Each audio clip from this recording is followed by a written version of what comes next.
Hi everybody, foXnoMad here, and today I want to help you travel smarter by answering the question, does it make sense to buy the Panasonic Lumix G7 in 2020? It's still a very capable and budget-friendly option that was released in 2015 that's available new still, but for less than half of its original price. And it's not that the G7 has gotten worse over the last 5 years, and whenever you watch a camera review, it's not that cameras get worse over time, it's what can you get at a comparable price in current technology. And depending on what your budget is, there are a few options that slightly edge out the G7 in 2020, so let's take a look. Time traveling back to 2015, the G7 has a 16 megapixel micro four thirds sensor that can shoot 4K video. Although it has a 30-minute record limit, that's not too unusual even for newer cameras on the market today. All of this technology is enclosed in a sleek dark silver on black body weighing only 410 grams. The kit lens that comes with the G7 is the 14-42 f3.5 Vario lens, which itself is very small and portable. And the battery life is excellent, giving you around an hour of recording time easily at 4K and hundreds of photos on a single charge. It's also worth noting that the G7 doesn't have overheating issues that some competitors and even modern pricier options are known to have. In short, the G7 is still a very good budget option, especially if you're looking for a video camera. The kit lens is suitable for vlogging despite the 2.22 crop factor at 4K. The flip out screen is very handy if you're recording yourself. Having the microphone jack up here, which doesn't obstruct the screen, is also a nice design choice. The photos from this camera are solid, and even the plastic frame does keep weight down, and so far after 5 years of use hasn't really affected the durability of the G7 here.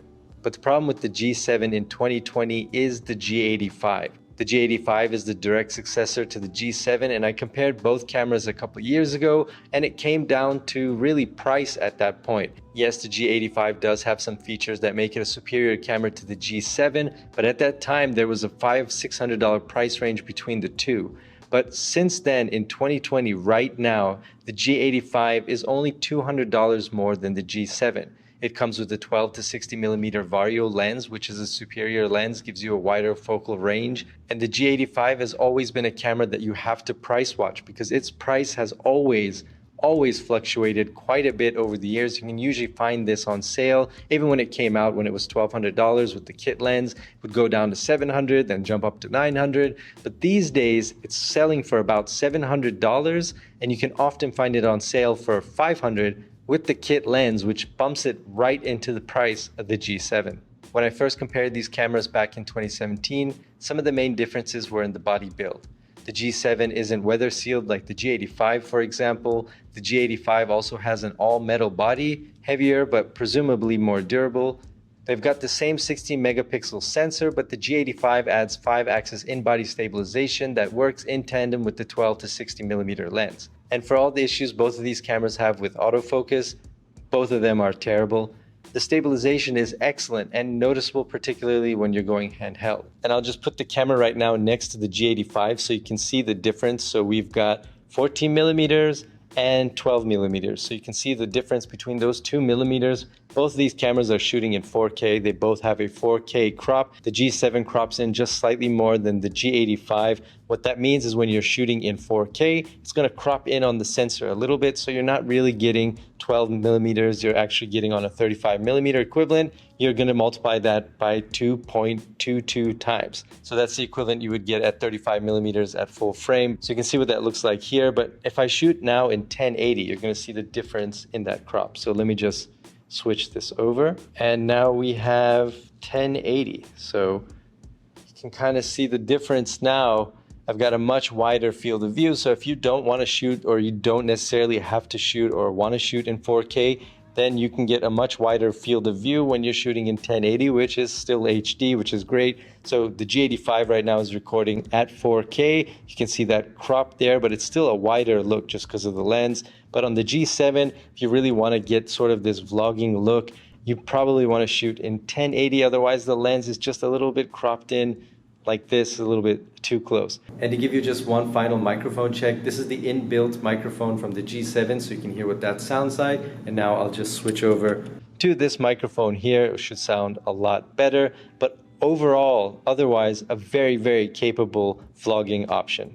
Aside from the better placed microphone jack that doesn't obstruct the front-facing screen, in many ways the Panasonic Lumix G85 has a few key improvements on the G7, like not having a 4K record limit, for example. When the G85 was introduced, the G7 dropped in price, and really the difference came down to budget, in-body stabilization, and weather sealing. But now, with only $200 in between them, that choice becomes a little bit more difficult. The body of the G85 aside, the 12 to 60mm obviously has a wider focal range, and it's a sharper lens as well. And in the $500 range, there are a lot of competitors at this price outside of Panasonic, and when you get up to $700, that's when things really start to get juicy in terms of mirrorless camera options.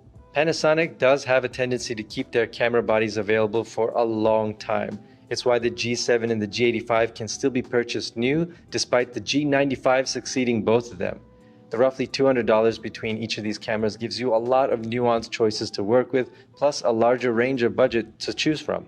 Right now though, if you're looking at the G7 and your budget can swing it a little bit, then it's worth it to get the G85 for that $200 difference. The kit lens, like I said, is superior, but even the savings on the kit, getting it with the G85 body, will make up for the cost that you just paid for the G7 with the 14 to 42mm lens. But if your budget is strictly $500 and you're looking for a mirrorless camera with the lens and you are focused on video, the photos out of the camera are still great, but if you're really focused on video and you're looking at the G7, then it is one of the best options at $500. It's a durable, capable 4K camera, and if you like the Panasonic Micro Four Thirds system, then if you decide after the G7 you want to jump up to the G95 or the GH5, then you can bring most of your lenses with you because they use the same mount. But given how many new cameras have come out in late 2020 and the price fluctuations of the G85, if you're looking at the G7 and you have the time and you have the patience, then I would say wait a couple of weeks, watch the price of the G85, watch out for some new camera releases that might come out, and force the prices of all those cameras to go down just slightly,